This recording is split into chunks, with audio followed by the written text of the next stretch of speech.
Olá, quinto ano! Hoje é a nossa aula de história, tá, meus amores? Hoje é dia 20, nossa aula de história. Então vamos lá. Das páginas 268 a 274, as mudanças no Rio de Janeiro, né? Então vamos comigo.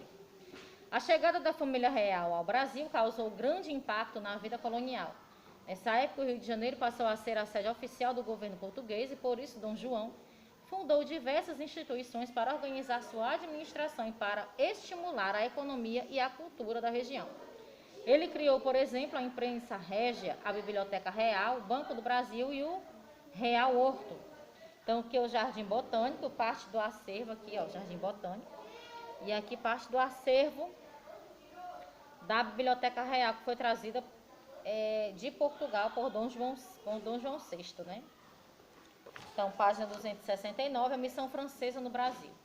Para desenvolver o campo das artes, Dom João fundou a Escola Real de Ciências, Artes e Ofícios.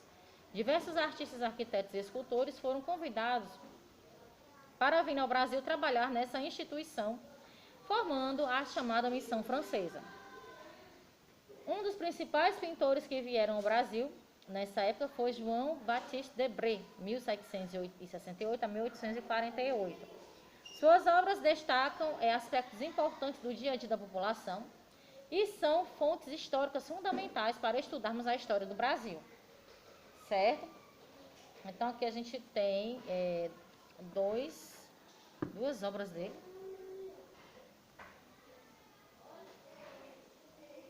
Certo? Aqui na página 270, a gente tem aqui atividades.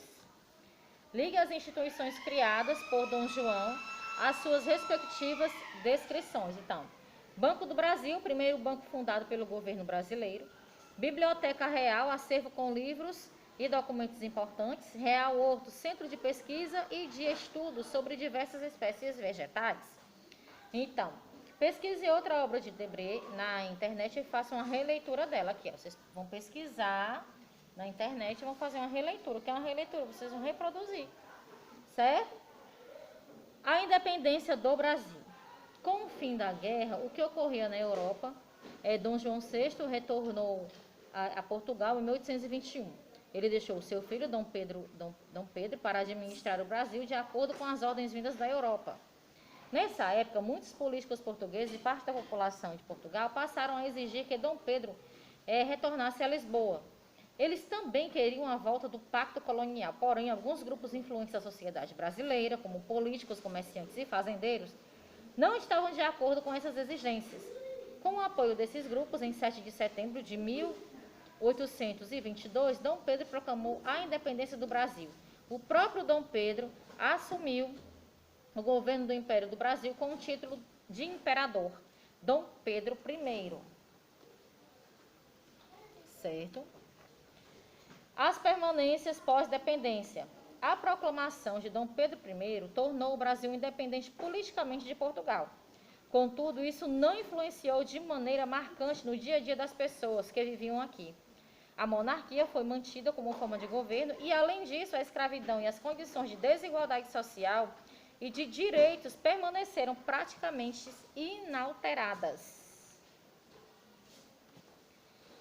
O primeiro reinado, página 272. Dom Pedro I governou o Brasil em 1822 a 1831, período conhecido como o primeiro reinado. Uma das primeiras medidas adotadas por ele foi a convocação de uma Assembleia Constituinte, formada por senadores e deputados para elaborar uma Constituição para o Brasil. O imperador brasileiro, no entanto, entrou em conflito com membros da Assembleia e, assim, em 1824, ele decidiu impor à população, de forma autoritária, uma Constituição que fosse favorável a seus próprios interesses. Além dos poderes executivo, legislativo e judiciário, Dom Pedro I instituiu o poder moderador. Esse poder permitia que o imperador interferisse em outras instâncias políticas, concedendo plenos poderes ao governante, no caso ele, certo? Então aqui nós temos ele, Dom Pedro I, do Debré, que fez, né, um quadro dele. O que é o autoritarismo? É uma forma de governo em que os líderes de um país não consideram a opinião da população, não respeitam os direitos e impõem medidas de acordo com seus próprios interesses, certo? Página 273, o período regencial. Dom Pedro I passou a sofrer oposição de grande parte da sociedade brasileira por causa de suas medidas autoritárias. Por outro lado, a morte de Dom João VI em 1826 deixou vago o trono português, mobilizando grupos que solicitavam o retorno de Dom Pedro I a Portugal para substituir seu pai.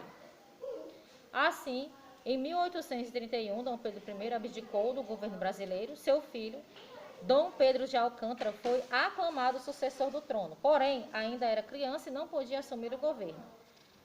Então, até que o sucessor atingisse a maioridade, o Brasil foi governado por regentes. Esse período foi denominado período regencial e durou de 1831 a 1840.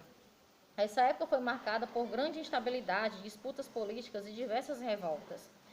Muitos setores da população se mobilizaram para lutar por melhores condições de vida e contra as desigualdades e as injustiças.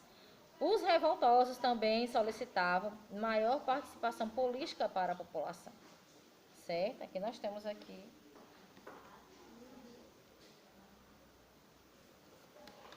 também Debré. Não, aqui da Revolução Farroupilha, da Guerra dos Farrapos. Página 274. Numere os fatos históricos na sequência em que eles ocorreram. Então, Dom João retorna a Portugal após passar 13 anos no Brasil. 1. O Brasil é governado por regentes. 4. Dom Pedro I proclama a independência do Brasil. 2. A elaboração da primeira Constituição do país. 3. Então, a sequência é 1, 4, 2 e 3. 2. Leia a seguir o trecho da Constituição de 1824. Artigo 98. O poder moderador é a chave de toda a organização política e é delegado privativamente ao imperador como chefe supremo da nação. A. Conforme o trecho acima, a quem era atribuído o poder moderador? Era atribuído ao imperador. Qual era a função do poder moderador? Era dar plenos poderes a Dom Pedro I, para intervir nos diversos âmbitos políticos. 3. Continue a produção do texto abaixo de acordo com a frase inicial e com a imagem. As mobilizações sociais são muito importantes porque quando as pessoas se unem, e aí vocês continuam tendo como inspiração essa imagem aqui, certo? Meus amores, por hoje é só. Amanhã a gente vai ter aula de português, tá? E também vamos finalizar a gramática dessa semana, tá bom, meus amores? Então, vocês fiquem aí, já guardem o livro de português, o módulo 2, né? O livro do módulo 2 e o livro de gramática de vocês para nossa aula amanhã, tá bom? E amanhã também tem artes, certo? Um beijo e até amanhã, se Deus quiser.